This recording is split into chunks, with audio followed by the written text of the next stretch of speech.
Seja bem-vindo ao canal do Pastor Estênio e receba a inspiração diária. Sabe aquela sensação de estar preso, como se o passado fosse uma âncora que não deixa a gente seguir em frente? Isso é algo que quase todo mundo já sentiu. Mas e se um texto de milhares de anos atrás nos desse um verdadeiro mapa para a transformação pessoal? É sobre isso que a gente vai conversar hoje. E o nosso guia é este aqui. Uma promessa, caramba, muito ousada que vem direto do livro de Isaías. A ideia de que algo totalmente novo pode surgir do nada, de onde parece não ter mais jeito, é o coração da nossa análise. Bem, aqui está o nosso roteiro. A gente vai passar por 5 etapas, desde entender por que ficamos presos ao ontem até como ativar esse novo. Pense nisso como os 5 movimentos de uma grande sinfonia de recomeço.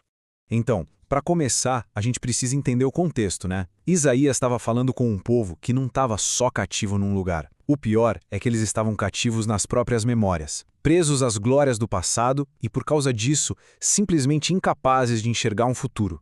E aqui está o pulo do gato. A palavra hebraica para lembrar, zakar. Isso não é sobre ter uma lembrança passiva. É uma ação. Significa se agarrar, ficar revivendo aquilo. É quase uma forma de autossabotagem, onde a mente fica tão obcecada com as coisas de ontem que não deixa o amanhã chegar. E essa comparação aqui é perfeita para a gente entender a diferença. O passado deveria ser uma escola, um lugar que a gente visita, aprende a lição e vai embora. O problema é quando ele se torna a nossa casa, o lugar onde a gente mora. Afinal, não dá para escrever um capítulo novo na vida se a gente insiste em ficar relendo o antigo, não é mesmo? Nossa, essa imagem é muito clara, né?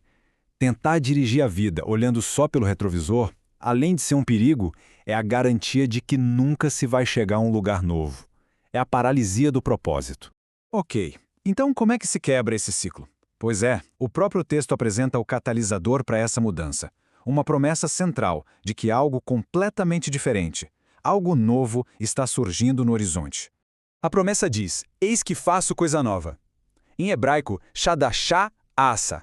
Isso aqui é crucial.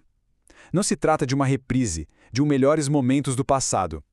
É um ato de pura inovação divina, algo que nunca foi visto antes.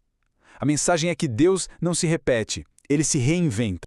Então, o ponto central é esse. O texto nos convida a honrar o passado, sim, mas sem viver limitado por ele. A grande mensagem é que as experiências boas que já aconteceram foram só um prefácio para algo ainda mais extraordinário que está por vir.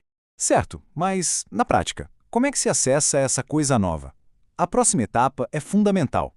A promessa não é só sobre um futuro distante. O texto dá a dica de que ela já está começando a brotar, mas para ver, é preciso um novo jeito de perceber as coisas. O texto lança uma pergunta direta, quase um desafio. Vocês não a percebem? É uma daquelas perguntas que fazem a gente parar para pensar.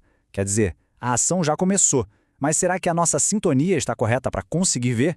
E, de novo, a palavra em hebraico nos ajuda. Perceber aqui é yada. E isso é muito mais do que ver com os olhos. Significa discernir com o espírito, sabe, reconhecer o movimento de Deus que os olhos físicos não captam.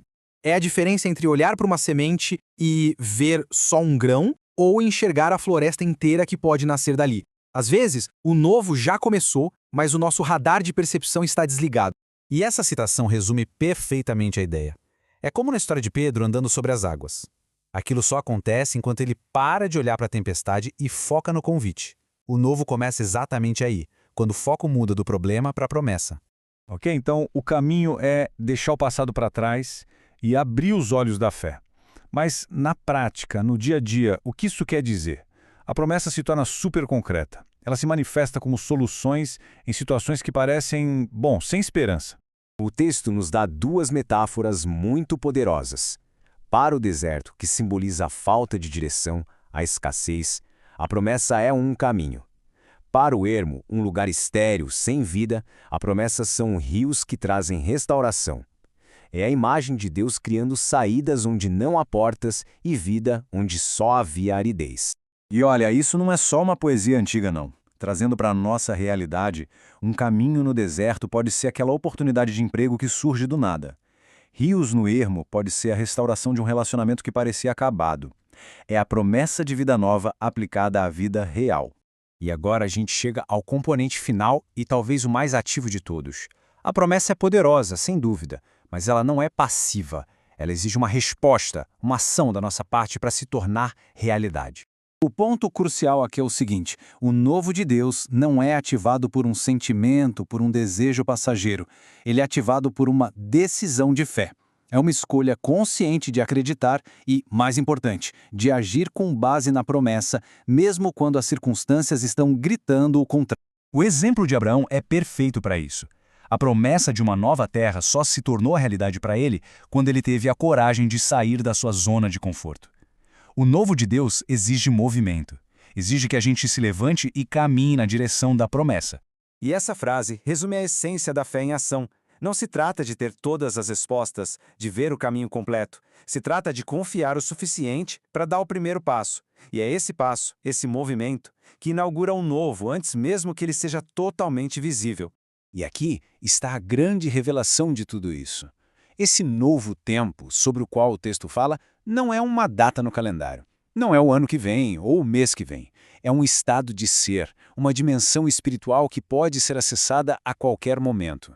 Então, resumindo essa jornada toda, tudo começa quando a gente solta o que nos prende. Depois, a gente acredita que algo inédito é possível. Treina os olhos da fé para ver, confia que a provisão vai chegar e finalmente dá o passo de fé. E no final fica a reflexão para cada um, olhando para a própria vida, para as áreas que hoje parecem um deserto ou um lugar ermo. Qual é o novo caminho, o novo rio, que talvez já esteja aí, só esperando para ser percebido e ativado pela fé? A resposta para essa pergunta pode ser o começo de um tempo completamente novo. Esse vídeo foi produzido a partir de uma das mensagens do Pastor Stênio. Se você foi abençoado, deixe o joinha, compartilhe e siga.